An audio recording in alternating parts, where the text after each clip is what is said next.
A gente volta agora a analisar o cenário internacional. Com todas essas aplicações de várias taxações anunciadas pelo governo americano, veio diretamente uma reação da China, que dobrou a aposta e endureceu o jogo com os americanos. Nossa conversa agora é com o especialista, com o professor de Relações Internacionais, Marcos Vinícius de Freitas, ele que é professor visitante na Universidade de Relações Exteriores da China. Muito obrigado aqui, professor, por conversar com a Jovem Pan nesse final de semana, no ápice dessa discussão de reações. Já comentei aqui hoje do governo brasileiro, inclusive, sobre a lei da reciprocidade. O governo americano esperava essa resposta da China?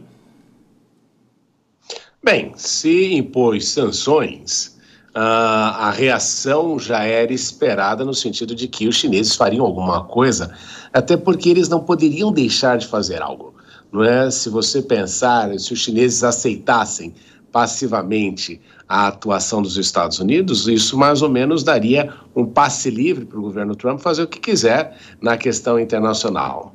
E os chineses sabem que países como o Japão e a Coreia e mesmo a própria União Europeia têm problemas políticos com relação a assumirem qualquer tipo de posicionamento, até porque eles têm uma relação militar associada aos Estados Unidos. Esses países têm bases militares dos Estados Unidos, têm um relacionamento militar em razão da OTAN, e isso gera um peso político, um custo a mais para eles tomarem algum tipo de decisão. Agora, a China não, ela teria de necessariamente contrapor-se à medida norte-americana, justamente para enfatizar o seu papel agora de um grande campeão da questão multilateral, que essa tem sido uma ênfase muito importante para os chineses. Eu vou aproveitar aqui e convidar também o Vilela, nosso analista desse final de semana, que também faz uma pergunta ao senhor. Vilela. Professor, boa noite, sempre bom falar com você aqui na Jovem Pan. Professor, diante de todo esse turbilhão que passamos nos últimos dias, aí na última semana, já dá para fazer alguma avaliação do que podemos esperar, eventualmente, uma aproximação maior da China com outros países? Podemos imaginar, eventualmente, até uma oportunidade para o Brasil, tanto na relação com os Estados Unidos, como na relação com a China, com a União Europeia, enfim, dá para a gente imaginar algumas oportunidades que possam surgir diante desse cenário de caos? Claro, um prazer sempre conversar com você. E a sua pergunta tem muito sentido, porque o que a gente sempre comenta, e é interessante que na palavra crise e oportunidade, em chinês você tem o mesmo radical. Então, você vê na crise uma possibilidade, uma oportunidade. E é por essa razão que, se nós levarmos em consideração aquilo que os norte-americanos exportam para a China, uma das coisas mais importantes da pauta comercial são produtos agrícolas. E aí os chineses, com certeza, têm a sua possibilidade de reposição desses produtos com aquilo que têm internamente, mas também é o momento, né, do nosso Ministério do Comércio Exterior colocar o pessoal dentro do avião e começar a negociar com Pequim e aqui na China com relação àquilo que pode ser obtido de vantagens deste tarifaço que o governo Trump está impondo.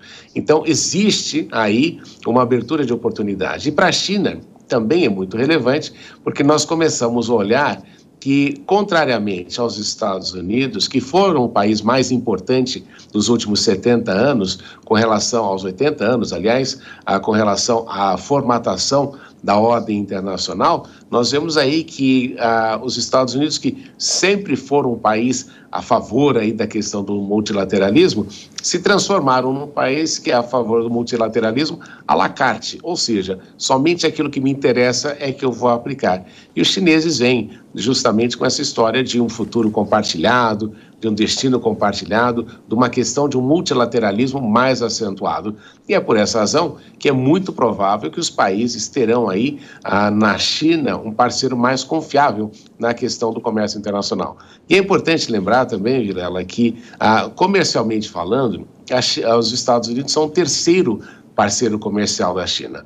O primeiro são os países do Sudeste Asiático, em segundo lugar a União Europeia, e em terceiro os Estados Unidos. E o impacto dessas medidas até alguns economistas chineses falaram, será aí de mais ou menos 1,5% a 2% do PIB chinês. Então, aquilo que poderia causar de dano para a China não é tão grande quanto se poderia esperar. Mas acredita-se que o impacto, no entanto, nos Estados Unidos poderá ser maior, até porque os chineses estão, no caso de muitas firmas, se recusando a querer aplicar descontos de 20%, 30% justamente para continuarem vendendo para os Estados Unidos. Eu acompanhei lá, professor, na última semana uma votação no Congresso Nacional na quarta-feira sobre essa reciprocidade. Ela foi aprovada no Senado Federal e também foi aprovado por unanimidade. Foi uma votação simbólica, na verdade, na Câmara dos Deputados. E aí, logo na sequência, eu conversei com nomes da oposição, com alguns nomes aliados do governo também, e ouvi uma única resposta, que às vezes esse instrumento nem será utilizado. Só foi uma lei para, de fato, ter, quando, se necessário, acabar se aplicando, mas a expectativa é que não seja utilizado. Qual é a análise do senhor em relação ao governo brasileiro, a uma reação aos Estados Unidos? Em algum momento, será necessário usar essa reciprocidade, o que também é chamado de retaliação?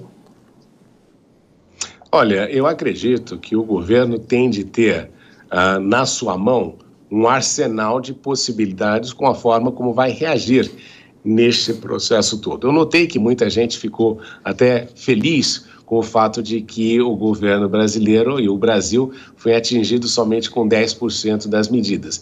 Mas não é somente a questão do Brasil que é afetada nessa história.